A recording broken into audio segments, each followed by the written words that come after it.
have left somewhere discussing akhlaqiyat. Today we will commence again with some of the discussions which I believe are quite important, and they do require some thinking. For a man, distinct from all other animals in the world and from all other creation, is a thinking animal. And since man thinks and no other creature thinks the way a human being thinks, there have been several complications which have made it necessary for Allah subhanahu wa ta'ala to send down the messengers and to reach His message to us. All because a human being is a thinking animal.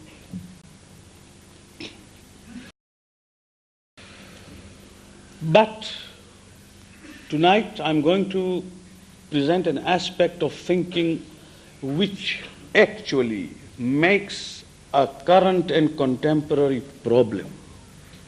We are living in 20th century, and as just now Yusuf Bhai said, it is our concern that the legacy of our forerunners who left impressions on religious matters on our minds is carried forward by the new generation to the new generation and so on. If it is not carried on, there is going to be soon a vacuum. There is going to be soon a surrounding where the religious teachings will not be comprehended the way they should be comprehended, and perhaps they will not be even practiced. We will be left with empty rituals alone. May Allah save us from those days, that we may carry this torch of Sharia and torch of Hidayah from hand to hand till the master of our age, Imam Zaman Ajjalallahu Faraja, appears. So, what is the problem?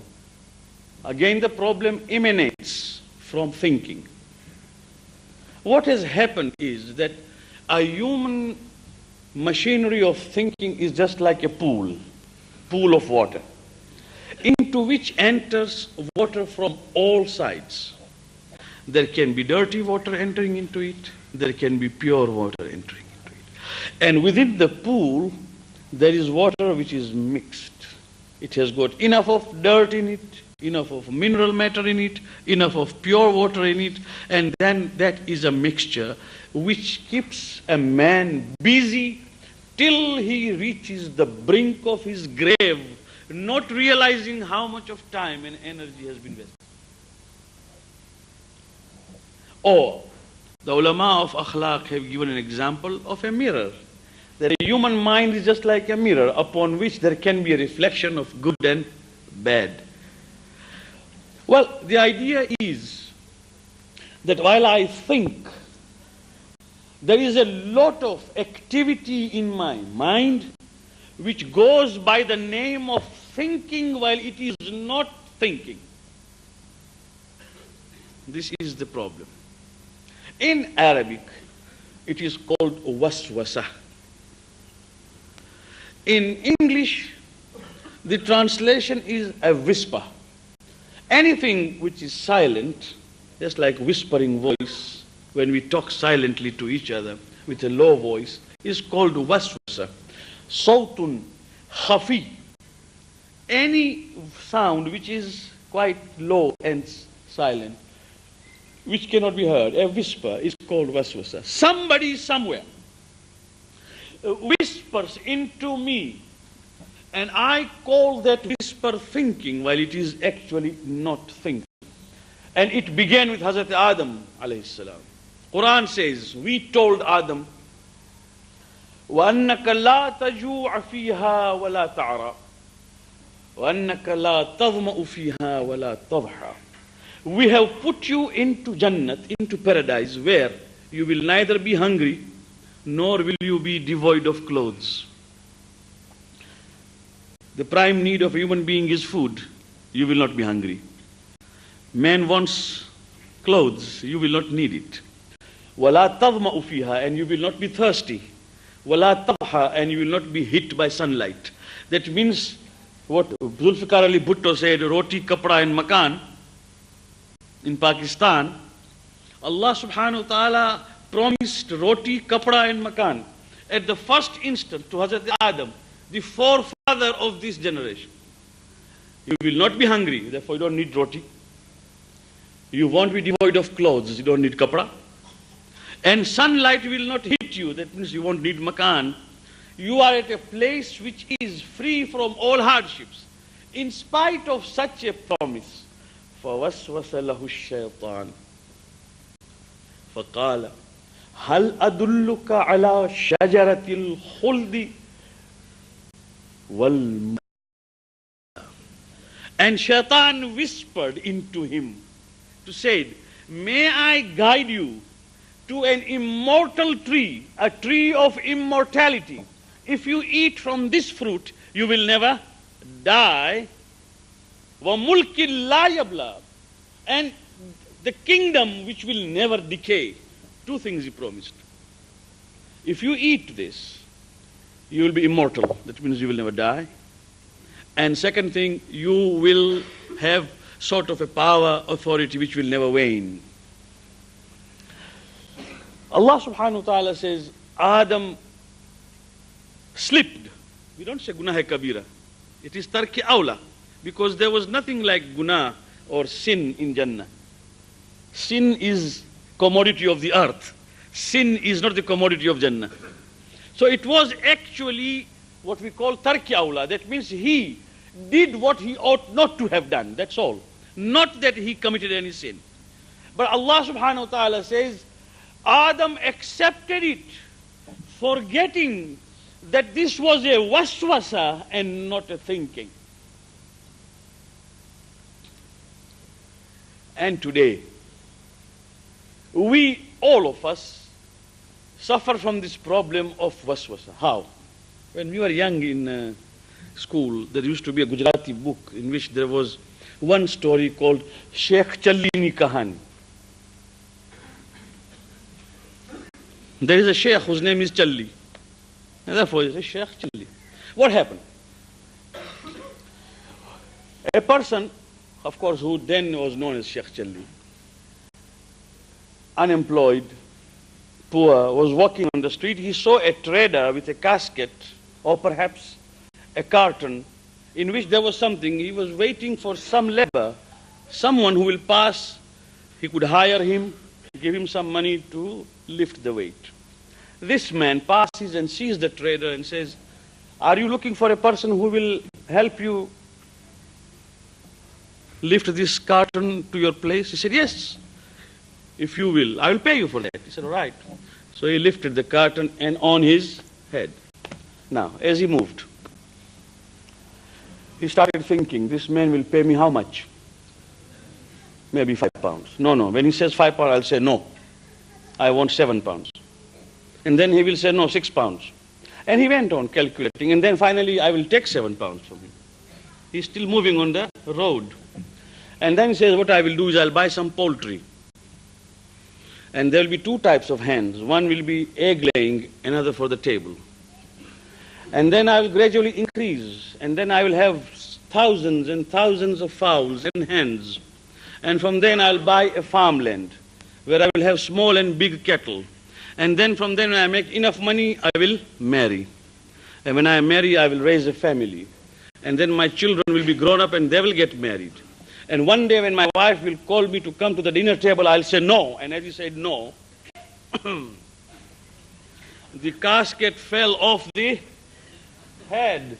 And it was full of glass material and utensils, all of it broken to pieces.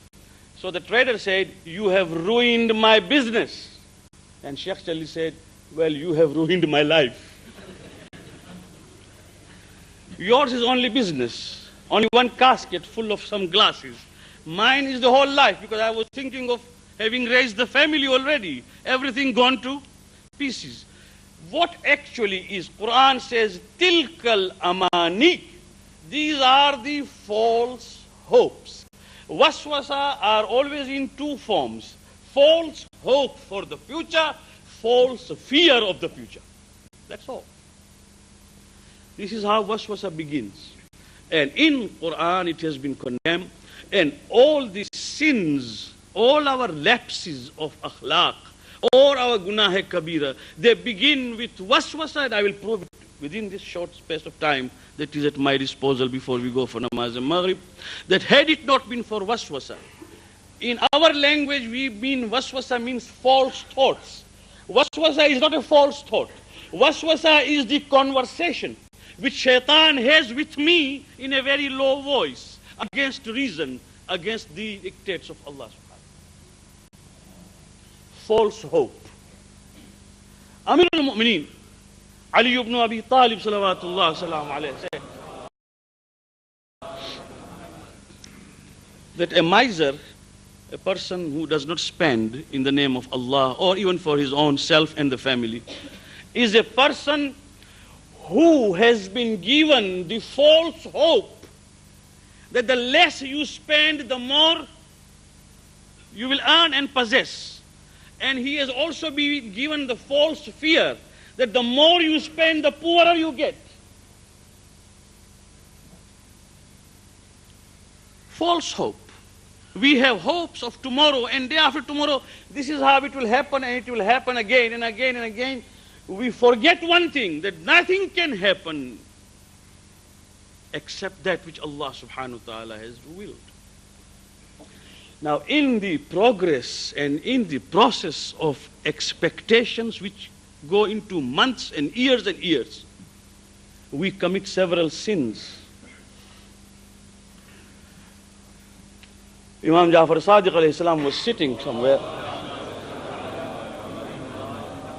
and someone came and said, Yabna Rasulillah, tell me, if I say that had it not been for so and so helping me, I would not have been able to do this.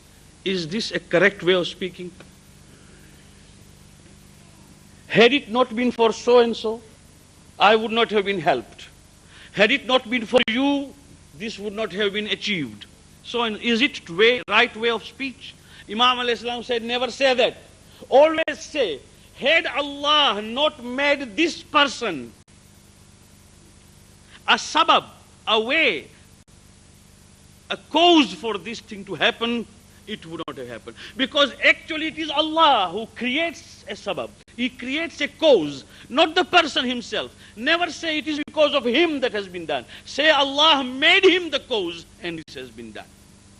If one understands this, then all the expectations that we have which carries us to sin. For example, I'm giving very modern examples. I want to educate my son. Now what is my expectation? He will be educated, and then he will earn, and then he will pay, he will look after me, and then there will be a time when we'll have no worries, the family will have more than one income. Now in the process of my expectation over so many years, I neither have a guarantee for my life, nor do I have a guarantee for his life. Yet, in the process, I am prepared to commit all the sins. Girl, I want to educate my daughter so that she becomes a good mother and she becomes a good wife, and then she is educated. But in the process, if there is any parda or there is no parda, if she is in contact with mahram and na mahram, I don't care. What I want to achieve is something I must achieve. Neither the guarantee of her life nor my life is there. Nor we do know what will happen, and we know what has happened, yet people calculated and failed miserably. It is only for us to see what has happened. If we are inclined to go through the same ruination which people have gone. Business. For the sake of wealth, people don't care even whether they are selling things which are haram or halal. Expectation is to be wealthy. And sometimes they come to simple men like me and say, Mullah Sahib, you pray that I may get more money so that I'll pay khums. It is a bribe in a way, because I will pay more khums if I earn more, naturally so. But they don't understand that Sharia has got its own philosophy, where millions and millions of khums coming out from one pocket is not desirable. Khums has got to come out equally from different pockets. If somebody brings out substantial sum alone, then there's something wrong. This philosophy of khums is not philosophy of income tax. People don't understand. They are trying to compare. Philosophy of khums is quite different. It is actually dependent upon the distribution of wealth as envisaged by Islam, a subject which is by itself an independent subject requiring a different treatment. But at the moment, in this waswasa which shaitan gives me, that all right, calculate now, if you do this, you will inshallah get this, then you'll open a shop, and from a shop it will be business, and then it will be like this, and then goes on and on. Haram and halal all put together in this province, and nor can he trespass. The result is what we see. So all these false hopes, they carry us into committing sins. And this is waswasa of shaitan. Bismillahir Rahmanir Rahim. Qul a'udhu bi rabbin nas, malikin nas, ilahin nas, min sharril waswasil khannas, alladhi yuwaswisu fi sudurin nas, min al jinnati wan nas. O Allah, say, I seek refuge in the sustainer of Allah, amen, bi rabbin nas, the king of all men, the only existence which should be worshipped by men. From where? From the slinking whispers of shaitan, which comes into the chest and bosom of man and jinnat. Khannas in Arabic is something which appears and then disappears. Appears and disappears. That is why there is a star, a constellation, which sometimes appears and sometimes disappears. Quran says, وَلَا أُقْسِمُ بِالْخُنَّسِ الْجَوَارِ الْكُنَّسِ. This khunnas comes from khannas, the stars which appear sometimes and then disappear. This is what shaitan does. He appears into our mind and then disappears, and again whispers, and again disappears. Every time he tells you, yes, but what is the guarantee that tomorrow you will get it back? You're paying today, but what is the guarantee you will get it back tomorrow? You are going for Hajj. It is very hot, 120 degrees. You might come back dead. All those whispers in the name of Islam and Sharia, because of false hopes that we get, a man does not know of tomorrow. What Amirul Mu'minin alayhi salam said is, plan even for tomorrow and day after, but plan the way Allah wishes and don't plan the way you wish. And we in Quran have been told persistently, do not say I will do this tomorrow unless you also say Insha'Allah. For anything, even small bits. You are going tomorrow on a travel, tomorrow you are going to see someone, tomorrow you want to post a letter, tomorrow you want to talk to someone. Do not say I will do this tomorrow unless you accompany it with Insha'Allah, if Allah wishes. Quran says. Why?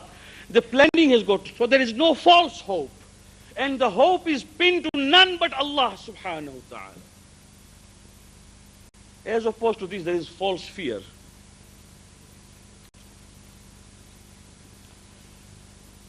Mullah says, but who has seen? Well, if there is Iman, then it's not what Mullah says, it is what Rasulullah sallallahu alayhi wa sallam says. He says, and there are so many things which Rasulullah has told us, Imams, Aimma have told us, we simply say we believe, but there is a false fear which shaitan brings in, and that is the waswasa from which we are forbidden. So many sins are committed. For example, in my wealth, there is khums to be paid. ચોપડામાં લખેલા છે. It's in the books. But write a check. At the time of check writing, the hand trembles. Such a big sum, how can you write? Some people offer checks without signatures. Why can't you write a check? Because Shaitan tells you that if you will write this check, a substantial sum will go out. What will happen tomorrow? Allah says, give it unto me as a soft loan, and I will give you back manifold. People just don't practice what they believe. It is as simple as that. There is a false fear. A friend of mine, I know that what he is doing is wrong, and I can tell him. It's not that. What will happen if I tell him? Then my friendship will dissolve. A rich man, a wealthy man, an influential person does something wrong, blatantly wrong. If anybody else would have done, we would have told him off immediately. But this man, we cannot tell him because of his mapesa. Because if we tell him, then tomorrow he will stop donation.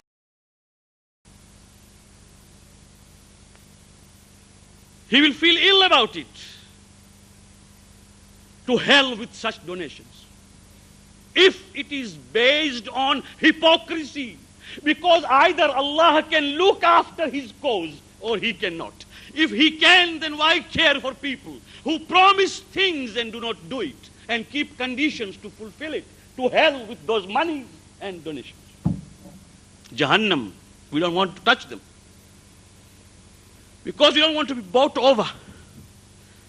If we are bought over, then there is false hope.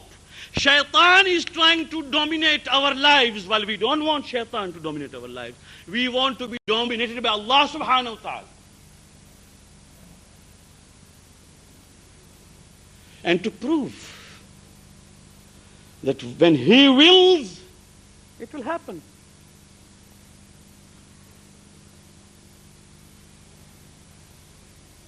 So,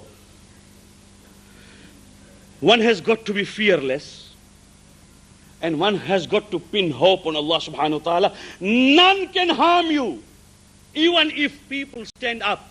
And Quran says, the test of faith is, when the whole world stands against you to abuse you, your iman must increase. Your faith must become stronger. Because you have got your pure link with Allah subhanahu wa ta'ala. The whole world and society may abuse and accuse and speak ill of you. As they gather forces to rebel against you, your faith must increase, your steadfastness must increase. Because you know that you are pure in the path of Allah subhanahu wa ta'ala. So the test of life is in abandoning the whispers and waswasa and come out openly and allow the thinking to become pure. That is the test of life. Otherwise, when the thinking is bad, now, taking a very, very apt example of today, where Sharia is being accused of suspicion, and there is no suspicion in Sharia.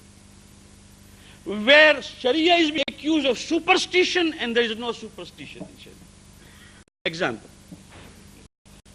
Many people come and say, hey, Mulla Sahab, maro chokro parikshama pass thato જ નથી. My son never passes in the exam.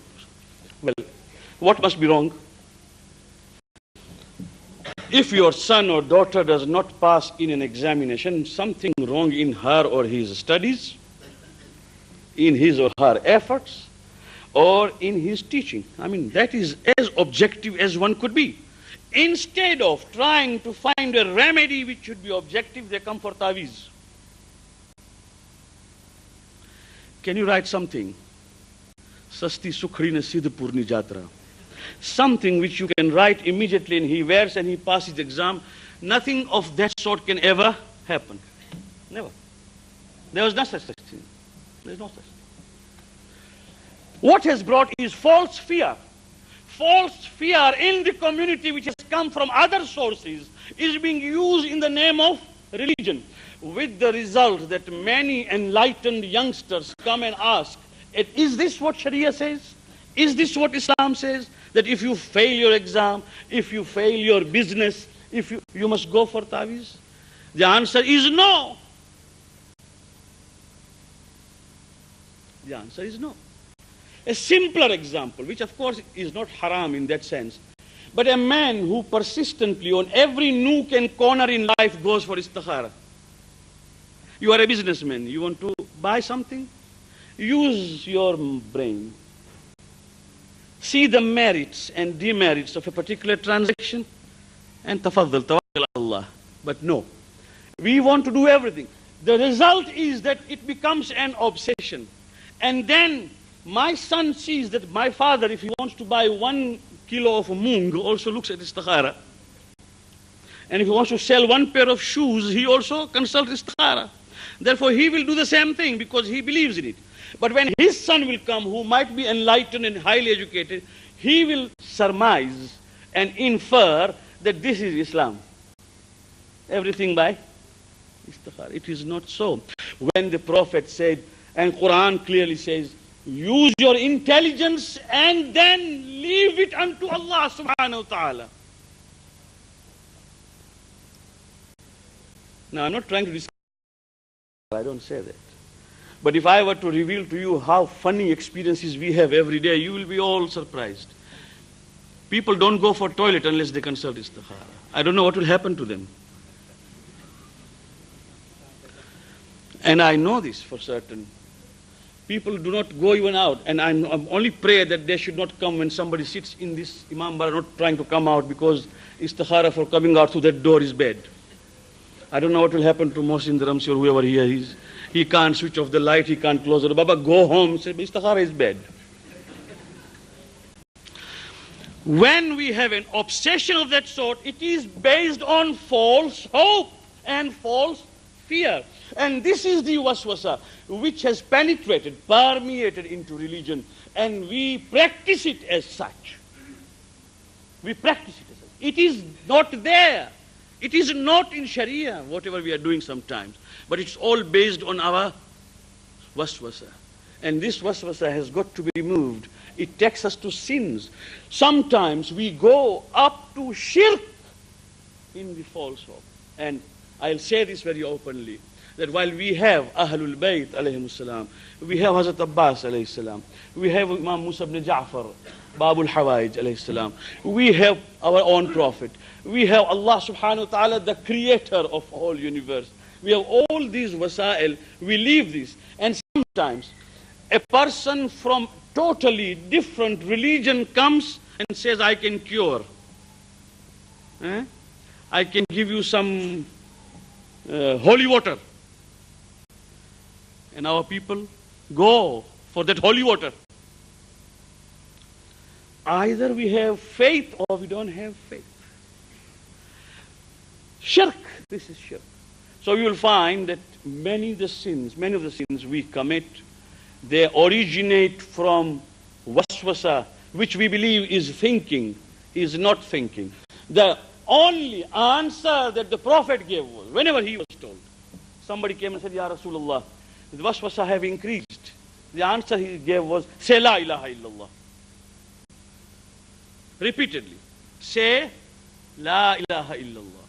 Repeatedly whenever you get waswasa. And the same thing was repeated by our sixth Imam when people used to come and say, Yabna Rasulillah, there is too much of waswasa going on in the mind. Things we try to equate while it is wrong. We try to infer, it is wrong. We try to surmise, it is wrong. We are acting on waswasa, not on thinking. Imam said, Qulu la ilaha illallah. Say there is no Allah, no one to be worshipped but Allah. As you will remind yourself of Tawheed, you will come to realize that waswasa is from shaitan. Say la ilaha illallah again and again. And that is the reason why there is no ism a'zam greater than la ilaha illallah. Whenever we are in difficulties, say la ilaha illallah, even if it is 100 times. Say la ilaha illallah. And because this is the month in which both the wiladat and wafat of Imam Rida salawatullah salam alayhi is recorded. On the date which has passed, 11 Zilqad, it was the birth of Imam Rida alayhi salam, which we observed. On 23rd of Zilqad, this month, there is a riwayah that Imam Rida alayhi salam was given the poison and his wafat took place on 23rd of Zilqad. And that has been lent some credence by as great a research scholar as Marhum Nasrul Millat. Nasrul Millat of Lucknow, Marhum, used to believe that the true date of Imam Ridha alayhi salam's wafat was 23rd of Zilqa'dah. Well, that is not very material at the moment, but because this month both ways has a connection, therefore, I will tell you what Imam Ridha alayhi salam did about this particular thing, that when he arrived at a place called Nishapur, which is Nisabur in Arabic, and Nishapur is still there. Those who want to go to Khurasan by train, they pass from there. They go by bus and roads, they go to Nishapur. Even in Mashhad themselves, they arrange your itinerary, your ziyarat, and they take you to Nishapur.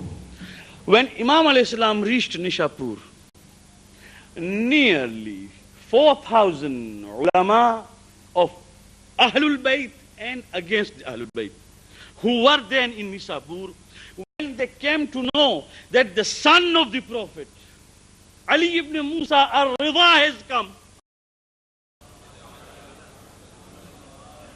so all of them flocked together, crowded, and they wouldn't allow the animal upon which Imam al-Islam was sitting to proceed. Everyone said, everyone, all the ulama, everyone with a pen and paper in his hand said, Yabda Rasulillah, we would like to hear one hadith from your own mouth. At least one tradition from your own mouth. So that we could report it tomorrow and say that we have heard this from Imam of Ahlul Bayt. Now, when someone is given an opportunity to give only one hadith, so that the people may remember it forever, one has to think as to he should give that which is fundamental, that which is most important, that which is cardinal. Because as far as hadith are concerned, there are thousands. One has to make a selection so that this becomes a memorable occasion in hadith. So Imam alayhi salam lifted the veil, and from there he said, I have heard from my father, who heard from his father, and he heard from his father, and he went on narrating it, connecting it up to Imam Ali alayhi salam, each Imam reporting from his father, and Imam Ali alayhi salam heard from the Prophet, and the Prophet was told by Jibreel, and Jibreel read it on Arsh, that Allah subhanahu wa ta'ala says, قال لا من قال لا إله إلا الله دخل في حصني وَمَنْ دَخَلَ فِي حِصْنِي أَمِنَ مِنْ عَذَابِي. Whoever says La ilaha illallah enters into my fortress, and whoever enters into my fortress, he is saved from my chastisement. Now this was the principal and fundamental hadith, because to say La ilaha illallah, first part of it is La ilaha. La ilaha means there is no God. Negation. The second part is illallah, except Allah. The first part is negation, the second part is affirmation. It is the most important formula of Islam, where a Muslim first begins to negate. I believe in none illallah but Allah subhanahu wa ta'ala. It's a very important formula. Ashhadu an la ilaha illallah means I as a Muslim bear witness there is none to be worshipped but Allah subhanahu wa ta'ala. That means there is a negation of all false hopes, all false fears. None can give me any benefit but Allah. None can harm me but Allah. All of them wrote down. None said, Yabda Rasulullah, this is a common hadith. No. Everyone understood the importance at that particular moment. And they all wrote with the chain of narration. That is from Ali ibn Musa Ridha reporting from Musa ibn Jaffer, from Jaffer al-Sadiq, from Muhammad al-Baqir, from Zainul Abidin, from Husayn ibn Ali, from Ali ibn Abi Talib, from Rasulullah, from Jibreel, from Allah subhanahu wa ta'ala. This is the narration, chain of narration. That is the reason why many ulama of Ahlus Sunnah have written that this is hadith called hadith of Silsilatul Dhahab. The narration chain is a golden chain. Every narrator is a ma'soom. And Ahmad Hanbal said that if you were to write, now again, don't take it don't ask me to write it for you. It's not meant for that. He just expressed his sentiment. He said, if somebody writes this hadith with all the chain, the names, and gives it to a madman to drink, he will become sane. Now don't come for this to me. I'm not offering this portion. I'm only telling you that so much of esteem has been given to this particular hadith that it is supposed to be a remedy for spiritual as well as physical ailments. Because every name is a sacred name. There is no hadith like this. And Imam selected La ilaha illallah. We can be saved today, in 20th century, in Europe, from false hopes of the Western civilization, which is giving us hopes based on shaitan.